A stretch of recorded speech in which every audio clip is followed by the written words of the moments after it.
Hi all. ఇప్పుడే మన Amazon ప్రైమ్‌లో రీసెంట్‌గా స్ట్రీమింగ్‌కి వచ్చిన మన నవీన్ చంద్ర గారి మూవీ అయిన 'బ్లైండ్ స్పాట్' అనే మూవీ చూసా.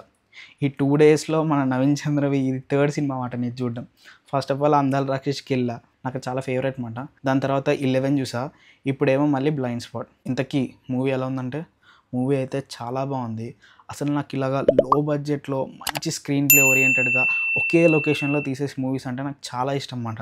అంటే వాళ్ళు ఎక్కువగా ఖర్చు పెట్టకుండా బుర్రని వాడతారనమాట. ఎలా అంటే మొత్తం రైటింగ్ మీద ఉంటది. ఆ స్క్రీన్ ప్లే అండ్ రైటింగ్‌లో వాళ్ళ టాలెంట్‌ని చూపిస్తారు. ఒకటే లొకేషన్‌లో ఒక 4, 5 క్యారెక్టర్స్ ఉంటాయి అంతే. వాళ్ళతో చాలా ఎంగేజింగ్‌గా తీశాడసలు. నాకు చాలా బా అనిపించింది. మంచి అటెంప్ట్. సరే, coming to the plot. Plot ఏంటంటే, ప్లాట్ చాలా సింపుల్. స్టార్టింగ్‌లో మనకి ఒక ఇద్దరు కపుల్‌ని చూపిస్తారు.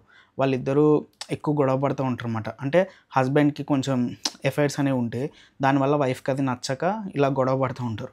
తర్వాత ఫ్యూ అవర్స్ తర్వాత వైఫ్ చనిపోతదనమాట. నవీన్ చంద్ర కాప్ మాట. హోమసైడ్ కాప్ అతను. అతనొచ్చి ఇన్వెస్టిగేషన్ స్టార్ట్ చేస్తాడు. అక్కడి నుంచి మనకు మూవీ అనేది అసలైన మూవీ స్టార్ట్ అవుద్దిమాట. అసలు ఆవిడని ఎవరు చంపారు? ఎందుకు చంపారు? అసలు వాళ్ళ మోటివ్ ఏంటి? అన్నది మనకి స్టోరీ. అంతే. చాలా సింపుల్. ఇంతకీ మూవీలో నాకు బాగా నచ్చింది ఏంటంటే, screen play and investigation scenes మాట. ఇన్వెస్టిగేషన్ సీన్స్ ఉంటే అవైతే చాలా బావుంటాయి మాట. ఒక క్యారెక్టర్ మీద డౌట్ ఉన్నట్టు మనకు చూపిస్తారు. కొన్ని క్వెషన్స్ అడుగుతారు.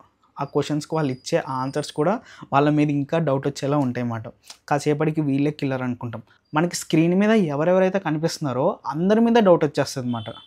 అలాగా ఒక్కొక్క ఫేజ్‌లో చిన్న చిన్న ఫేజెస్ ఉంటాయి మూవీలో.